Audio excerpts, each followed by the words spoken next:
Save your strength, Jackie. What do you think I'm doing? But she'll be. We'll get out alive.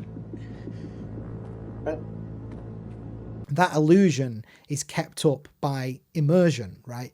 But when these glitches are happening right in front of you, the immersion is being broken. Sam's cup of tea. Sam's cup of tea.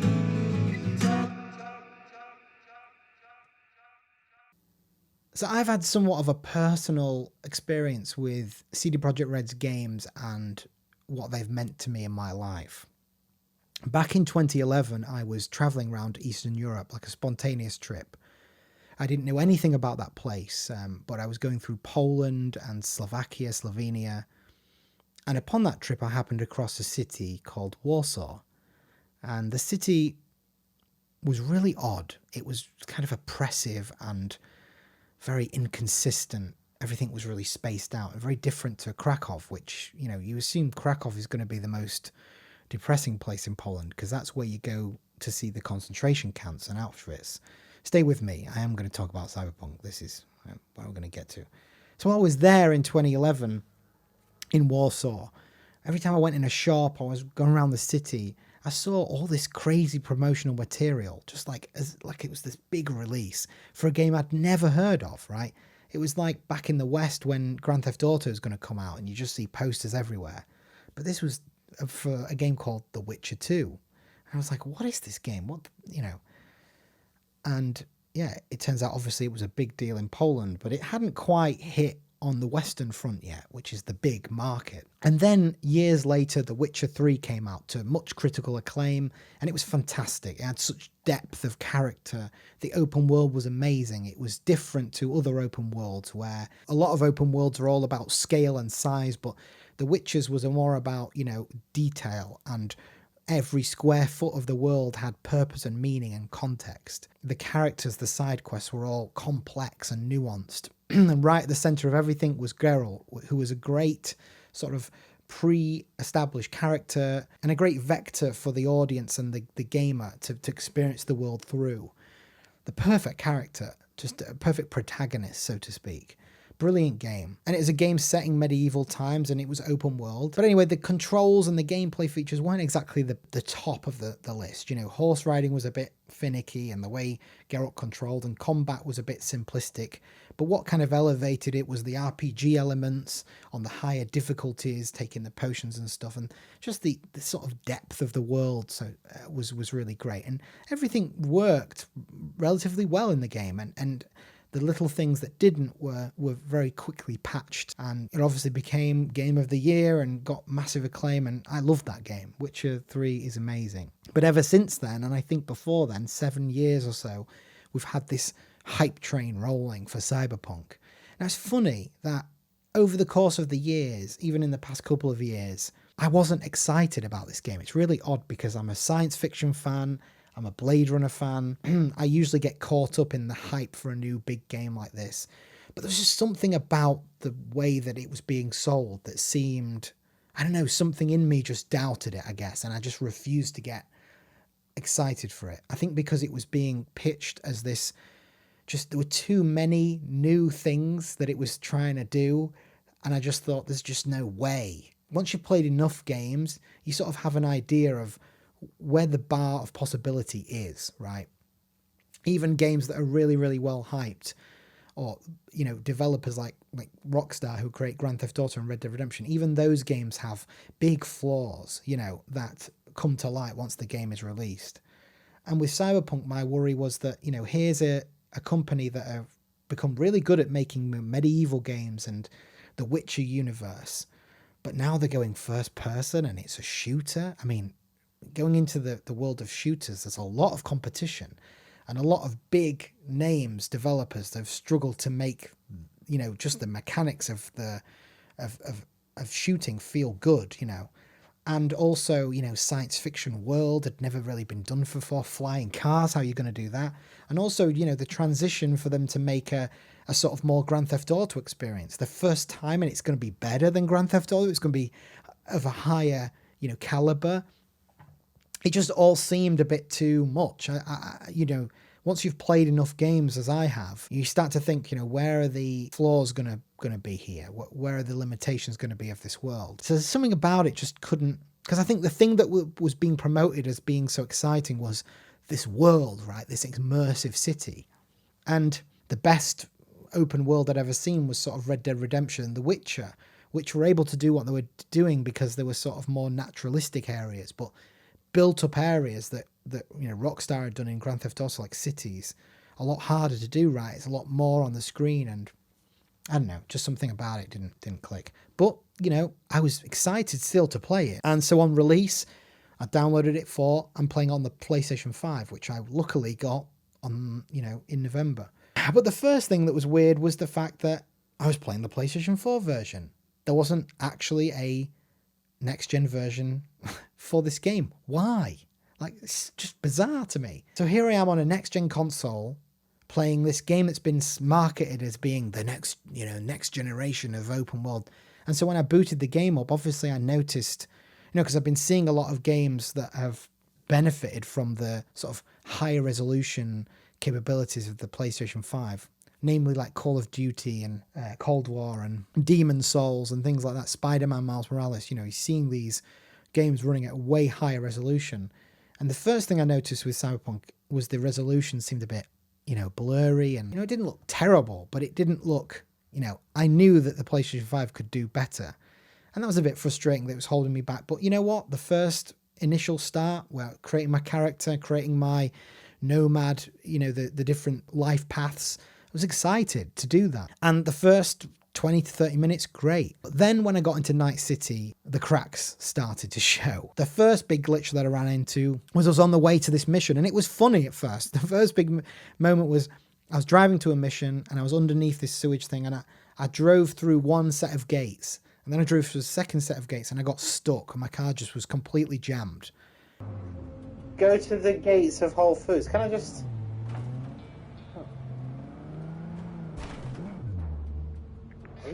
Oui. My fucking car's stuck. Go backward. I can't do anything.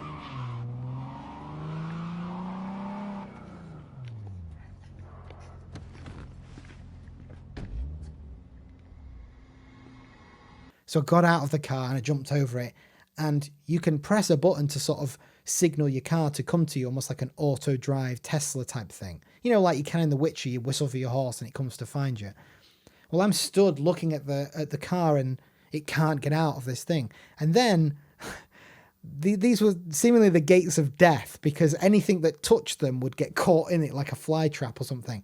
So these like civilians who were just happened to be walking by come up to the gate and just got stuck on it in this really contorted way. It's really bizarre.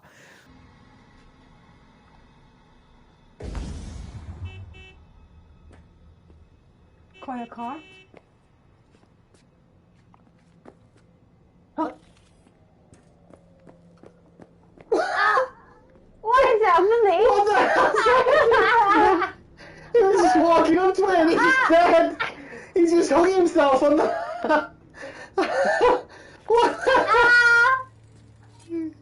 Is he dead? Hello? Yes? What's up?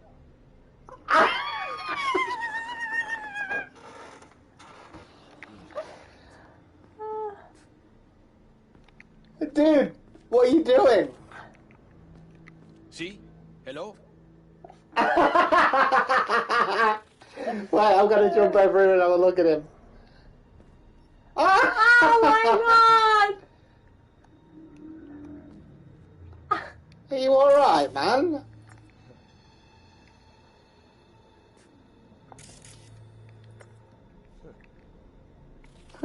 Oh. So my car's stuck in there, and That guy also stuck in there. and it was funny. It was a funny moment, but it was evidence of a big, deep problem in the game, and I would soon find out. So my car disappears, I go and do the mission anyway, and then when I summon my car later, it's completely totaled. Like, there's no doors, there's no windows, it's complete pile of shit. Where's my car? Gave me the chip with the scratch from Maelstrom. One thing Stout forgot to mention. Chip was carrying a virus. Is that my car? Trick in the book. I assume Royce was. What's happened to my car? Virus attacked their systems, scorched a handful of Maelstromers. I took care of the rest. Oh my You god. got some balls, Mr. B. What's happened to Go this? on the to-do list.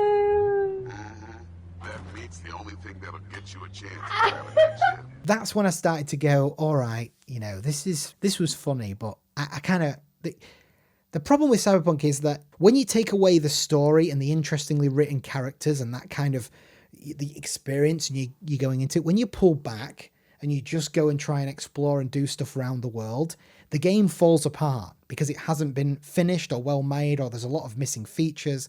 People can't drive. There's loads of, you know, there's no activities to do. There's no actual physical animation to like eat something or. Oh, shall we eat? Shall I eat? Oh, Let's see what you got. Of course. oh. There's like food and stuff. You need to go to the elevator. There's loads of stuff that I realised very early on, and that the only way to have fun in this game was to sort of enter that illusion and just keep with the story. The problem is that illusion is kept up by immersion, right? But when these glitches are happening right in front of you, the immersion is being broken. You're not trying to break the immersion. You know, it's like I wasn't trying to break the game with Cyberpunk. I wasn't trying to look for the cracks and look for unfinished parts of the game, or, you know, trick the AI into doing something stupid. I was literally just following the story and trying to kind of, you know, trying to just pretend that this is all, just look at it as like window dressing and take in the story as it comes. And when I was trying to do that, I would just be starting to enjoy it, and then I'd be taken out of it. And another soon example was I was doing a heist mission. I was in this big, huge gunfight. It was great. And then I hit this point where I think basically an elevator comes down and this guy's a boss guy or some armored guy supposed to come out, guns blazing. But he would glitch and he would be looking the other way and he'd be just shooting the ground. So I'd try and shoot him, but then the game would actually like pull my gun away. Like my aim would go flying across to the left. What the hell?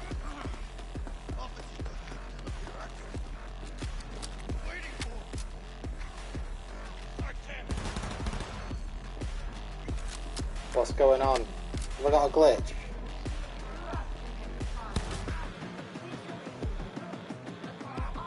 Oh, bloody hell, I've got a glitch. There's still a lot of bugs in this game, isn't there? But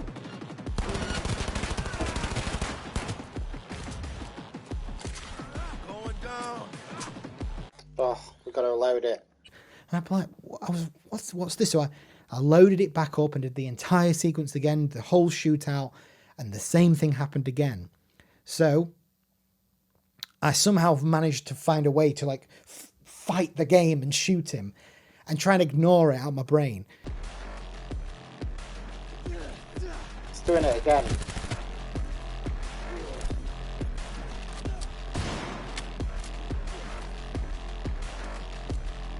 What we supposed to...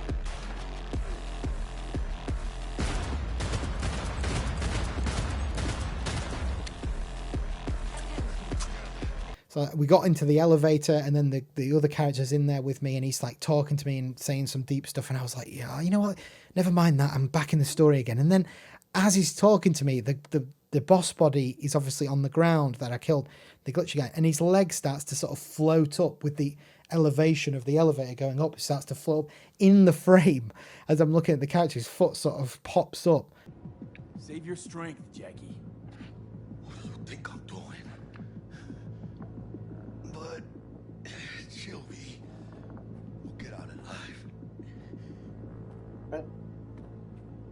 And I just was like, this is just, it's so, it makes you laugh, but you sort of think, this is sort of sad, isn't it? Because The only thing this game has really got going for it is its immersion, is you buying into the story and feeling these complex emotions from these complex and well-written characters. But, you know, you're running into things that are just constantly reminding you, this is an unfinished game. This is a badly designed game. This is not good. One other thing that I will say that I didn't like is they've got the sort of detective mode, which is this floating matrixy thing where I hate that. I absolutely hated it.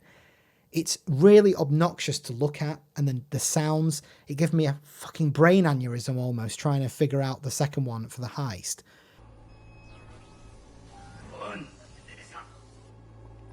Oh, God, what is this about? This is stupid, this bit. Gotta call a spade a spade. What is this bit about? It's just dragging on and on, isn't it? I don't know what I'm supposed to do. Scan for thermal clues. I've done it! Oh, I hate stuff like this. They do this in other games and it's just not, it's not interesting. When you're like looking around for like the specific thing it wants you to find, it's not... I'd rather just search in any place myself and look for things instead of, you know, all these filters look. And I'm not good with puzzles, I'll be honest. And it's barely a puzzle, but fucking hell, that was just awful to get through. But look, I'm not trying to bash on the game unnecessarily. It is, you can tell there's a lot of people that have put their heart and soul into this and tried to write a good thing, but there's so much of the game that is just criminally broken and criminally unfinished. Very, very soon after that heist point, I just started getting crashes, just constant crashes. Yeah, you're right. Oh, no! Oh, it's not gonna be easy.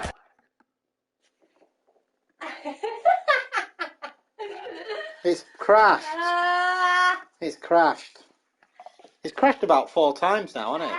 And the other thing is that when you've got so many bugs and glitches in a game, you start to not know what is a glitch and what's meant to be happening. So, for example, I was in one mission and something wasn't triggering, and I was like, is this meant to be triggering? I was running around for ages, wasting time. And while I was doing that, I finally figured out that, yeah, it was bugged. I'll load it up again. Finally load it up again, and then it crashed. And just like, there's things like that where you're just like... And finally, I got to a point where I was like, you know what? There's so many reasons why I would rather play this later, at a later date, once they finish it. Firstly, I'm playing on the PlayStation 5. I want to be playing it next gen, right? I mean, yeah, it plays in 60 FPS roughly, which is a step up from the PS4. It upscales the PS4 version, but it isn't a next generation version of the game. They need to, I'd rather play that. Secondly, I'm sick of it crashing and I'm sick of the bugs. And then for the rest of the points, there's a whole fucking slew of criticisms about the game that aren't even about those things, just things that are just not there in the game, like a lot of people have been saying. And just all of it accumulated together to the point where I was like, I'm not doing this. I'm not fighting this game. I'm not going to do it because I'm going to end up not having fun. I'm going to get to the end. And then in 6 or 8 months' time, they're going to release this perfect, you know, version of it and people are going to be loving it and it's going to be great. So I got a refund. I just decided I'm going to get a refund. They've taken it off the PlayStation market. And, you know, when I saw that PlayStation had removed it from the store, I just thought, right, that's it. I'm done. I'm going to get my refund because just from an ethical standpoint, this isn't something we should celebrate. And it's a real shame because CD Projekt Red are a great company and obviously they'd built up a great reputation, but this is unacceptable. This is ridiculously bad. And, you know, even if you're playing the game and you're trying to forget all of the things that aren't in the world and the fact that the open world is sort of broken, fundamentally broken, and you're just trying to mainline the story, even then the game fights you, and even then the game fucking bugs out on you constantly. And for me, some players think, you know, it'd be funny, but that's not the experience I wanted in Cyberpunk. I wanted a rich experience, the type of experience that I got with The Witcher, for example. So that's why I refunded Cyberpunk 2077. So if you've had any experiences with Cyberpunk 27, please leave a comment. I want to see like what you think of it, if you've got it on the PlayStation or the Xbox, last generation or new generation, or even PC. I know that Some people have been playing it on PC, and depending on what kind of setup you've got, they're having like an incredible experience. So, you know, Happy New Year to CD Projekt Red, because they've got a big task on their hands.